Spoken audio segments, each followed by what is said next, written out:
In Dungeons & Dragons 5th edition, the Chimera is a large, chaotic evil monstrosity of challenge rating 6, with an AC of 14 and 114 hit points. It has a walking speed of 30 and a flying speed of 60. As for its stats, its strength and constitution are great with a +4, and it has decent wisdom at a +2. However, it has an intellect of -4, making it little more than a rampaging beast. It has a +8 to perception checks and dark vision, making it an ideal hunter. It has a passive perception of 18, making lower level sneaking difficult, and understands commands in Draconic but cannot speak the language itself. It has a multi-attack that consists of 3 attacks, one with its bite, one with its horns, and finally one with its claws. When it has a breath attack, it can replace either a horn or bite attack with that. All of its physical attacks have a +7 to hit. The bite and claw attacks deal 2d6 + 4 damage, and the horns deal 1d12 + 4. The fire breath attack is a 15-foot cone that forces targets to make a DC 15 Dex saving throw, taking 7d8 damage on a failure, or half as much on a success. This attack has a chance to refresh every turn by rolling a d6 and getting either a 5 or a 6. The Chimera is described as a vile combination of goat, lion, and dragon, and features the heads of all 3 of those creatures. It likes to swoop down from the sky and engulf prey with its fiery breath before landing to attack. As a DM, I believe that the Chimera is a pretty simple creature to use. They are dangerous to low-level parties, and several of them together can be a challenge for even a mid-range party. The strategy here is to treat the Chimera as a rampaging, mindless monster, because that's what it is. A lack of intelligence means that it doesn't have the mind for complex strategy, but that doesn't mean that it doesn't know how to fight or hunt. I would open combat, like in the description, with a fire breath attack from the air, replacing a horn attack, and then have it swoop in to strike the closest player with a bite and a claw. Each turn, I would see if the breath attack refreshes, and if it does, let it loose on your players, replacing the horn attack each time since it has the lowest damage threshold. The bite attack does 6 to 16 damage,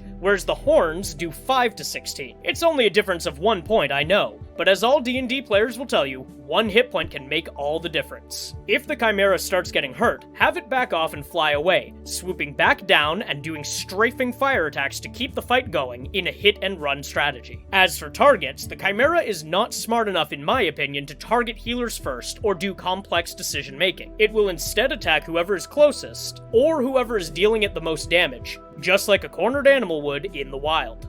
The Chimera, like a lot of creatures, comes to us from Greek mythology. In the ancient Greek language, Chimera literally translates to she-goat, and according to the mythology, it is described as a monstrous fire-breathing creature composed of multiple animals. It is most commonly depicted as a lion with the head of a goat coming out of its back, and a venomous serpent for a tail. In myth, it was the child of Typhon, a serpentine giant, and Echidna, the she-serpent giantess, making it the sibling of creatures like the Hydra or Cerberus, the 3-headed dog guarding the entrance to the underworld. In the Iliad, the hero named Bellerophon was sent by the king of Lycia to kill the Chimera. Like many Greek myths, the king of Lycia was hoping that the creature would kill the hero and rid him of the problematic man. Bellerophon instead mounted the winged horse Pegasus and slew the Chimera from above, ridding Lycia of its menace. Many modern scholars believe that this tale might actually be a metaphor for the Lycian volcano, and was meant to be a minor creature in Grecian myth, but it took on a much larger life in art and media. In contemporary media, the term chimera is often used to describe any creature that is a combination of multiple animals, like the chimeras from trading card games like Yu-Gi-Oh!, episodes of Godzilla, and anime like Full Metal Alchemist Brotherhood.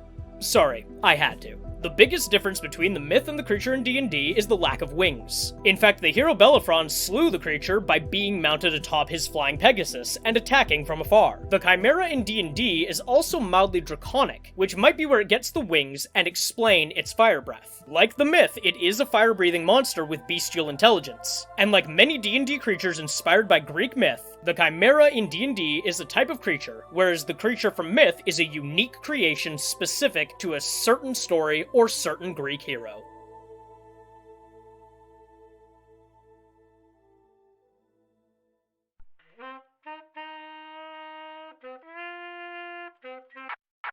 If you enjoyed that video, consider giving it a like and giving me a follow. And for more of my videos, you can find me on Twitch @Moglaroo, YouTube @Moglaroo Streams, and TikTok @Moglaroo Streams as well.